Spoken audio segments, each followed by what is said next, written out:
അധ്യായത്തില് 12-ാമത്തെ വചനത്തിൽ നമ്മൾ ഇങ്ങനെ കാണുന്നു, അവനെ കൈക്കൊണ്ട് അവന്റെ നാമത്തിൽ വിശ്വസിക്കുന്നവർക്കൊക്കെ ദൈവമക്കളാകുവാൻ അവൻ കഴിവ് നൽകി. അവൻ കഴിവ് നൽകിയിരിക്കുന്നു.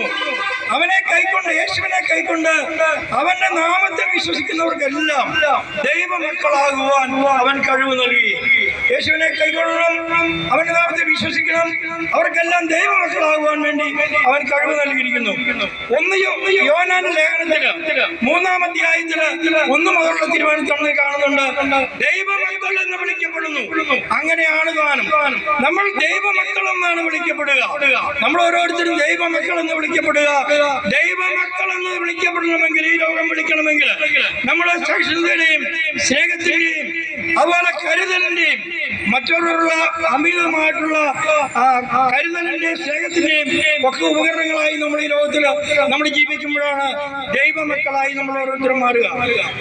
റോമാലേഖനം 8-ാം അധ്യായത്തില് 14-16 വാക്യങ്ങൾ ഇങ്ങനെ പറയുന്നു, പരിശുദ്ധാത്മാവിനെ നയിക്കപ്പെടുന്നവരെല്ലാം ദൈവത്തിന്റെ മക്കളാണ്. ആബാ പിതാവേ എന്ന് വിളിക്കുന്ന പുത്രസ്വീകാരത്തിന്റെ ആത്മാവിനെയാണ് നിങ്ങൾ സ്വീകരിച്ചിരിക്കുന്നത്. ആബാ പിതാവേ, പിതാവ്, സ്വർഗീയ പിതാവിനെ എന്റെ അപ്പ അല്ലെങ്കിൽ എന്റെ ഡാഡി എന്ന് വിളിക്കുവാൻ തക്ക വിധത്തില് നമ്മൾ വലിയ സ്വാതന്ത്ര്യത്തോടുകൂടി പിതാവേ എന്ന് വിളിക്കുവാൻ, സ്വർഗീയ പിതാവിനെ പിതാവേ എന്ന് വിളിക്കുവാനുള്ള സ്വാതന്ത്ര്യമാണ് യേശു ക്രിസ്തു വിശ്വസിക്കുന്ന നമുക്ക് ഓരോരുത്തർക്കും നൽകപ്പെടുക. അതാണ് പരിശുദ്ധാത്മാവിനാൽ നയിക്കപ്പെടുന്നവരെല്ലാം ദൈവത്തിന്റെ മക്കളാണ്. ആബാ പിതാവേ എന്ന് വിളിക്കുന്ന പുത്രസ്വീകാരത്തിന്റെ ആത്മാവിനെയാണ് നമ്മൾ കൈക്കൊണ്ടിരിക്കുന്നത്. വീണ്ടും നമ്മൾ കാണുന്നുണ്ട്